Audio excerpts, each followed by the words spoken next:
Dostlar, hər kəsə salam olsun. Bu günləri sizlərlə dövlət orqanlarının kateqoriyalarına baxacağıq. Qeyd edim ki, 2026-cı ildə dəyişikliklər olunub və bu dəyişiklikləri də əhatə eləyəcək bu dərsimiz.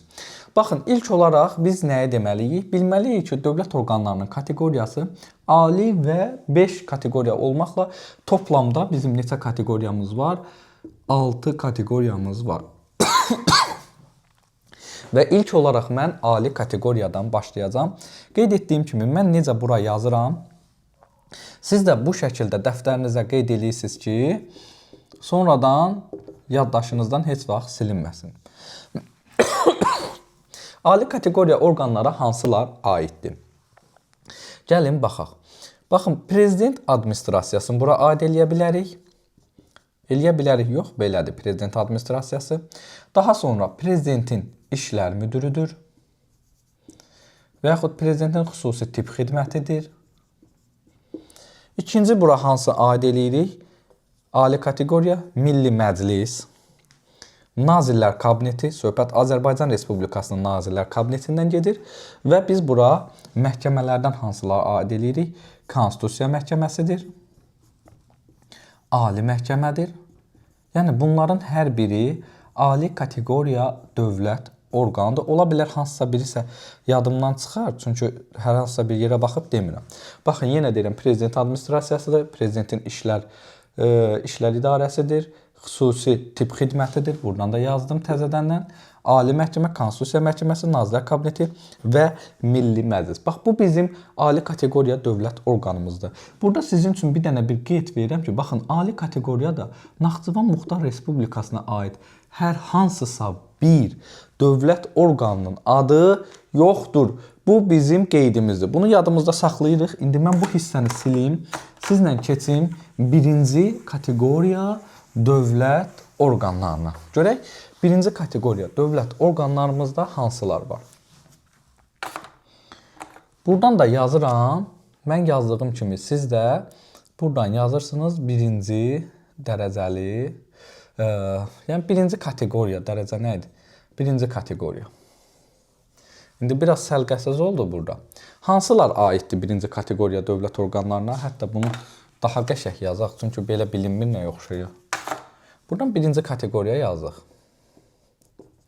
Birinci kateqoriyada Naxçıvana aid bəli qurumlar var. Bunlar hansıdır? Gəlin ilk olaraq onları yazaq. Naxçıvan Muxtar Respublikasının Ali Məclisidir. Bizdə Milli Məclis alidə idi. Naxçıvanın amma Ali Məclisi bu olur. Birinci kateqoriya. Daha sonra burada Naxçıvan Muxtar Respublikasının Nazirlər Kabineti. Əvvəllər bu 2-də idi. 2026-cı ildə edilmiş dəyişikliklərlə bu artıq olacaq. İkinci yox, məhz birinci kateqoriya dövlət orqanı. Daha sonra bizimkilərdən hansılar var? Yəni belə Azərbaycan Respublikasına geçsək, Azərbaycan Respublikasının baş prokurorluğu var. Ombudsman var. Yəni söhbət yenə də Azərbaycandan gedir. Baxın, bu Naxçıvan fərqlidir. Və daha sonra burada Hesablama Palatası var. Və Hesablama Palatasından başqa Baş Prokurorluq, Məhkəmə Hüquq Şurasının aparatı var. Məhkəmə Hüquq Şurası. Və bir də burada bizdə yeni dəyişikliklər olunub. Artıq bura biz nazirlikləri aid eləyə biləcəyik. Yəni hər hansısa bir nazirliyi bizdən əgər soruşsa ki, məsələn deyirəm, Maliyyə Nazirliyi neçənci kateqoriya dövlət orqanıdır, o zaman siz məhz bunu götürəcəksiniz ki, üçüncü kateqoriya, birinci kateqoriya dövlət orqanı sayılacaq nazirliklər. Amma digərləri, yəni söhbət əvvəl necə idi? Dövlət Statistika Komitəsi olsun, məsəl üçün Qida Təhlükəsizliyi Agentliyi, Su Ehtiyatlı Agentliyi. Bunlar artıq bir yox, onlar yerində qalır. Yəni ikinci kateqoriya dövlət orqanı olaraq qalacaqlar. Amma bir istisnamız buydu ki, nazirliklər artıq birinci kateqoriyadır və eyni şəkildə Naxçıvan Nazirlər Kabineti də bura yeni əlavə olunmuş dəyişiklikdir ki, birinci kateqoriya dövlət orqanıdır. Bu da belə. Yəni birinci kateqoriyada da gördüyünüz kimi çox orqanlarımız yoxdur. Yadımdan əgər hər hansısa biri çıxsa, siz də onu şərh hissəsinə yazarsınız. Biz indi sizlərlə ikinci kateqoriya dövlət orqanlarına baxacağıq. İkinci dərəcəli ya ikinci kateqoriya. İkinci kateqoriyaya hansıları aid eləyəcəyik? Baxın, ikinci kateqoriyada başlayırıq nədən? Məsələn, Naxçıvandan başlasaq, yadıma düşdükcə bunları yazın. Naxçıvan Muxtar Respublikasının Bakı şəhərində yerləşən nümayəndəliyi var. Bakı şəhərində yerləşən nümayəndəlik. Daha sonra hansını deyə bilərik? Məsələn, burada Naxçıvanın, elə Naxçıvan yazıramsa buradan yazım da. Naxçıvanın Ali Məhkəməsi var. Azərbaycanın ombudsmanı əgər birdə idisə, Naxçıvanın ombudsmanı olacaq 2-də. Buradan da ombudsman yazın. Naxçıvan ombudsman yazmasam uşaqlar, sonra çaşa bilərsiniz. Daha sonra Naxçıvanla işimizi bitirək. Hələ ki yadıma düşənlər bunlardır. Azərbaycan Respublikasından nələr var?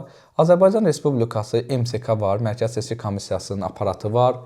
Korrupsiyaya qarşı mübarizə üzrə komissiya var. Bunu da yazaq. Bu aparat yazıram. Daha sonra Audio-Vizual Şuranın aparatı var. Audio-Vizual Şura.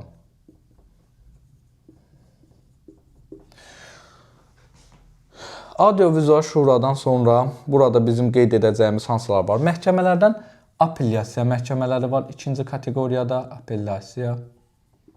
Belə də yazdım. Məhkəmələri. Daha sonra biz burada nələrə aid eləyə bilərik? Bəli, müvafiq icra hakimiyyəti orqanları var burada. Söhbət nədən gedir? Amma nazirlik olmayan, məsələn, qeyd etdiyim kimi statistika komitəsi və s. Yəni bunlar artıq müvafiq icra hakimiyyəti kimi biz bunu buradan qeyd eləyək ki, bunlar da ikinci kateqoriya dövlət orqanı sayılacaq. Daha sonra burada mənim yadıma düşənlərdən baxım. Azərbaycan prokurorluqlarından, yəni baş prokurorluq birdə idi. Azərbaycan Respublikasının hərbi prokurorluğu bu artıq ikinci kateqoriyadadır. Yadınıza düşürsə uşaqlar, biz bir şey demişdik ki, Respublika ixtisaslaşdırılmış prokurorları məhz baş prokurorun təqdimatına əsasən prezident vəzifəyə təyin edir. Bax, Respublika üzrə ixtisaslaşdırılmış prokurorlardan biri də bax hərbi prokurorluğumuzdur ki, bura aiddir. Daha sonra burada yadıma düşənlərdən deyim və bir də Mərkəzi Seçki Komissiyasını dedim, apellyasiyanı dedim. Bir də burada sonda bu təzə bizim dəyişikliklərimizi də qeyd eləyək. Bunu artıq bu hissədən qeyd eləyəcəm. Müvafiq icra hakimiyyəti orqanlarının yanında yaradılan agentliklər və xidmətlər. Amma hansı agentliklər? Hansı ki onların rəhbərin məhz prezident vəzifəyə təyin eləyir. Yəni müvafiq icra hakimiyyəti orqanı tərəfindən vəzifəyə qoyulan və vəzifədən azad edilən dövlət agentlikləri və xidmətləri. Baxın, dövlət agentlikləri yazıram və xidmətləri yazıram. Hansı ki, bunların rəhbərlərin prezident vəzifəyə təyin eləyir xidmət. Bax, bu da belə. Bu oldu bizim ikinci kateqoriya dövlət orqanlarımız. Bu arada çox da çətin bir şey deyil. Niyə? Çünki Azərbaycan Ali Məclisi alidə idi. Ali Məclis deyirəm. Sonra Naxçıvanın olacaq Ali Məclisi. O birdə olacaq və daha sonra ikinci kateqoriyaya baxsaq biz Azərbaycan ombudsmanı birdədir. Naxçıvanın ombudsmanı əlbəttə ki 2-də olmalıdır və yaxud da ki Naxçıvana aid burada Naxçıvan Bakı şəhərində nümayəndəliyi var, Ali Məhkəməsi var və qeyd etdiyimiz kimi burada da hərbi prokurorluğumuz, apellyasiya məhkəməmiz, gördüyünüz kimi bir dənə yalnız məhkəmə var. Bu da apellyasiya məhkəməsidir. Bax belə. İndi biz sizlə burada 3-cü kateqoriyaya baxmalıyıq. Əslində 1 və ali çox da çətin deyil. Çünki burada qurumların sayı çox deyil. Amma 3 ilə 2-də kifayət qədər var. 3-cü kateqoriyaya biz nələri aid? Bu arada 2-ci kateqoriyada onu da demək istəyirəm ki, Bakı şəhəri icra hakimiyyəti də məhz 2-ci kateqoriya dövlət orqanıdır, yadınızda saxlayın. Amma digər icra hakimiyyətləri 4-dədir. Mən onu əslində 4-cüdə deyəcəkdim, amma heç nə olmaz. Biz indi 3-ə keçək. Görək 3-də hansılar var? 3-cü kateqoriya orqanlardan hansılar deyə bilərik? Məsələn, biz bilirik ki, Azərbaycan ombudsmanı birdədir, Naxçıvan ombudsmanı 2-dədir. İndi ombudsmanın regional mərkəzləri neçə olacaq? Ombudsmanın regional mərkəzləri olacaq 3. Və yaxud müvafiq icra hakimiyyəti orqanının yanında yaradılan agentliklər, xidmətlər, hansı ki prezident tərəfindən vəzifəyə təyin olunmur onların rəhbərləri, onlar da olacaq 3. Müvafiq icra hakimiyyətinin agentlikləri, belə yazın. Və burada başqa nələr deyə bilərik? Məsələn, burada Naxçıvanın nazirlikləri, müvafiq icra hakimiyyəti orqanları, məsələn, Naxçıvan Muxtar Respublikasının, buradan belə yazaq, müvafiq icra hakimiyyəti orqanları. Bu arada Naxçıvanın Nazirlər Kabineti birdə idi, bayaq da onu qeyd etdik. Daha sonra biz burada nələrə aid eləyə bilərik və biz burada Naxçıvanın MSK-sını da qeyd eləyə bilərik. Çünki Azərbaycanın MSK-sı 2-də idi və bir də biz uşaqlar burada qeyd etmək istədiyim şey məhkəmələrdən hansılar? Məsələn, burada inzibati, kommersiya, ağır cinayət məhkəmələridir. Yəni, bu məhkəmələrin hər biri hərbi məhkəmələrdir. Bunların hər biri olacaq 3-cü kateqoriya. Baxın, əgər məhkəmələri növlər üzrə bölsək, Ali ilə Konstitusiya Məhkəməsi Alidədir, 2-ci kateqoriyada, 1-ci kateqoriyada Məhkəmə Hüquq Şurasının aparatıdır və 2-də apellyasiyadır, 3-də də budur, inzibati, kommersiya, ağır və hərbi məhkəmələr. Bax, bunu da yadınızda saxlayırsınız və qeyd etdiyim kimi, bu da bizim olacaq 3-cü kateqoriya. Bir də xarici ölkələrdə yerləşən ticarət nümayəndələrimiz var. Xarici ölkələrdə yerləşən ticarət nümayəndələri və bir də sonuncu Bakı şəhərinin prokurorluğu. Bu bizim istisnamızdır. Niyə? Bakı şəhər icra hakimiyyəti 2-dədir, Bakı şəhər prokurorluğu isə 3-dədir. Ona görə ki, səbəb var. Yəni, digərləri 4-dədir, Bakı isə sadəcə 3-də olur. Bunu yadınızda mütləq saxlayırsınız. Daha sonra biz buradan keçək, artıq 3-ə də baxdıq, 4-cüyə də baxırıq və bunu da deyim, artıq sonlarına çatırıq biz. Çünki toplamda ali və 5 kateqoriya vardı. Buradan da bunu 4 elədim. 4-cü kateqoriyada mən burada bir dənə rayon sözü yazıram. Niyə? Daha çox burada yerli və rayonda yerləşən orqanlarla bağlıdır. Məsələn, hansılar aid eləyə bilərik? Yerli icra hakimiyyəti orqanları. Tutalım, Qax rayon icra hakimiyyəti. Baxın, yerli icra hakimiyyəti orqanları. Daha sonra biz bura hansılara aid eləyə bilərik? Məsələn, mərkəzi müvafiq icra hakimiyyəti orqanlarının və yaxud mərkəzi icra hakimiyyəti orqanlarının yerli bölmələri. Tutalım, Maliyyə Nazirliyinin Quba rayonunda yerləşən yerli bölməsi. Bu da olur 4-cü. Rayon məhkəmələridir, rayon prokurorluqlarıdır, rayon məhkəmələr və yaxud rayon prokurorluqları. Bunların hər biri olacaq 4-cü. Görürsünüz, rayon söhbəti var. Daha sonra biz bura 4-cü kateqoriyada nələri aid eləyə bilərik? 4-də yadıma düşdükcə burada yerli icra hakimiyyəti, yerli bölməsini yazır. Əsasən yəni bunlardır. Digərləri yadıma düşdükcə yazaram. Bu 4-cü bizim kateqoriyamızdır. Bir də bizdə sonuncu 5-cidir. 5-ci nədir? Bu da sadədir. Buradan əslində bunu da silin. Bu rayon sözünü də silin və bunu da silin. Bir də burada qaldı uşaqlar. 5-ci kateqoriya dövlət orqanı. 5-ci kateqoriya dövlət orqanları müvafiq icra hakimiyyəti orqanlarının agentliklərinin yerli bölməsidir. Və bir də belə deyək, sahə üzrə nümayəndəliklər var ki, məsələn, yerli icra hakimiyyətində nümayəndəliklər, sahə nümayəndəlikləri, inzibati ərazi üzrə dairələr və s. Yəni, inzibati ərazi üzrə dairələr. Bax, bunların hər biri 5-ci kateqoriya dövlət orqanıdır. Bu qədər sadə. Sadəcə sizə nəyə demək istəyirəm? Mən indi bunları yazdım. Siz də güman edirəm dəftərinizə yazdınız.